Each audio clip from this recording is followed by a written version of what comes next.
At a book reading event held at Culture Center, Terra Culture VI, Lagos, Vivian shared her experiences on writing about a subject often not talked about. There were times that I almost thought, what was the point of this? But I have come to see that in life, we all go through things, but it is what you do with it that will define how it impacts on you. I remember a friend in the United Kingdom. She came visiting, and I wasn't expecting her. I was actually expecting another friend. And it was nice to see her. You know how it is that you have one friend that lives next door, but you don't see the person. You see everybody else that lives afar off. It was one of those things. So when she came into my house, I was so happy to see her. And then she sees my manuscript. And she said, Vivian, depression. People don't talk about this thing. Depression. Are you sure you want to talk about this? Now, long and short was, it looked like, I was doing such a big thing to be talking about depression. But as I saw her out of the door, you know what she said to me? She said, Vivian, I won't lie to you. If I came to your house and you said to me, everything is fine, no problem, we thank God. We're very good at that. All is beautiful, everything is well, even when the well is sinking. And please, obviously, everything is well, but I'm sure you understand where I'm coming from. But she said, if I came to your house and you said to me, all is well, all rosy, blah, blah, blah, everything is fine, that I would just say, everything is beautiful. She exaggerated it. But she said, the truth is, I have suffered depression for many years. This was the first time I heard her talk about it. As a matter of fact, that was when she explained to me why she had withdrawn from a lot of friends, why it had impacted on 1 year of her life at the university at the time.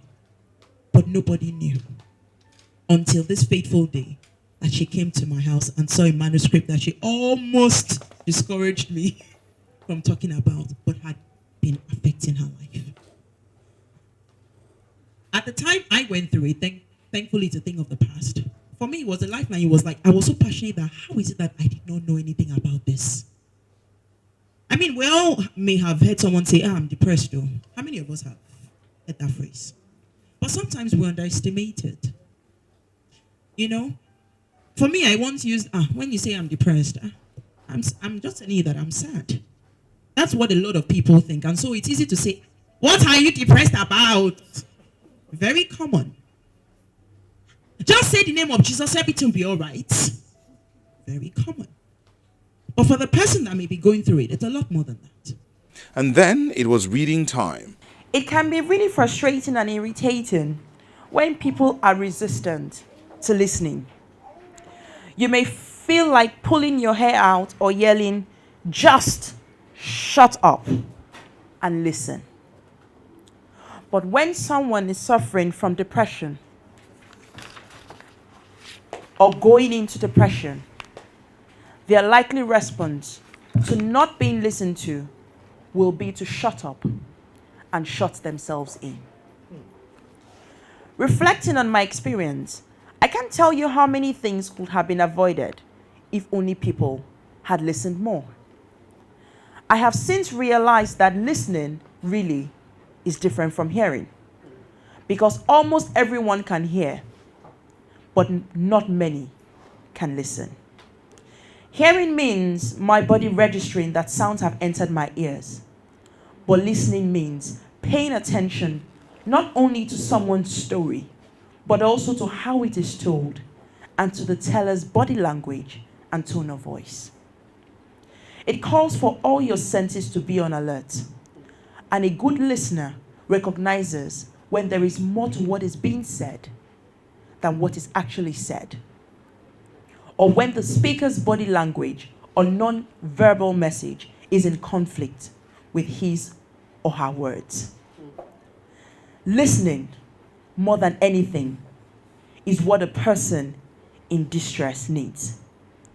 They need to speak so that they do not remain trapped with their demons.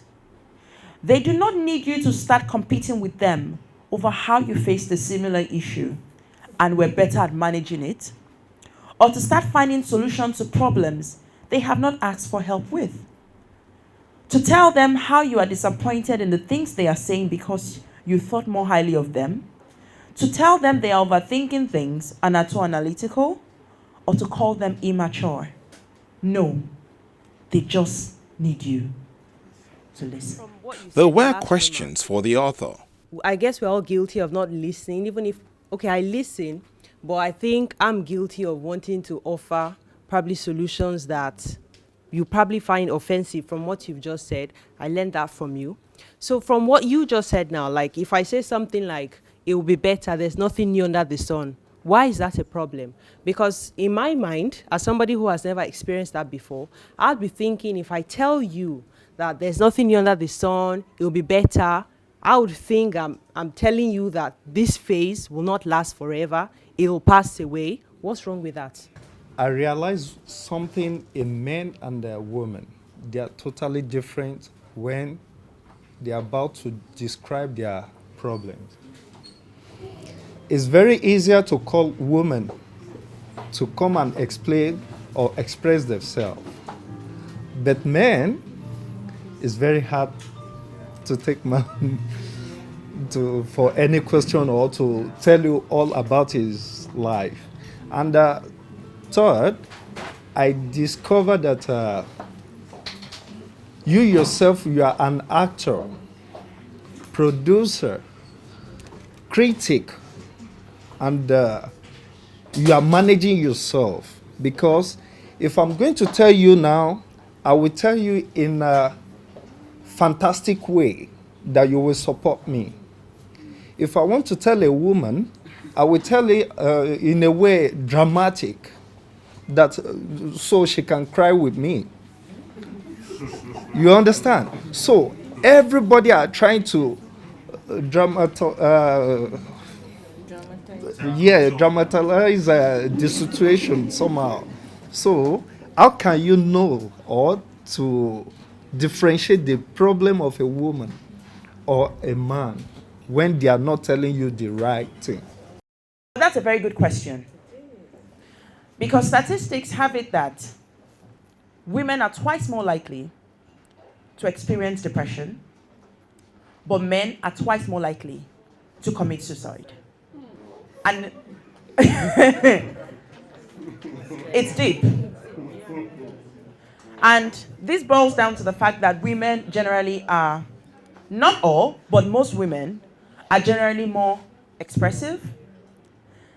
You know, if they don't say it, the way we'll be angry about cooking, or angry about something, or ignoring something, will tell you that something is generally wrong.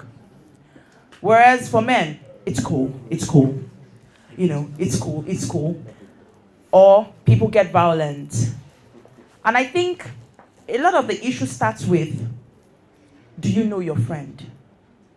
I think that it boils down to that.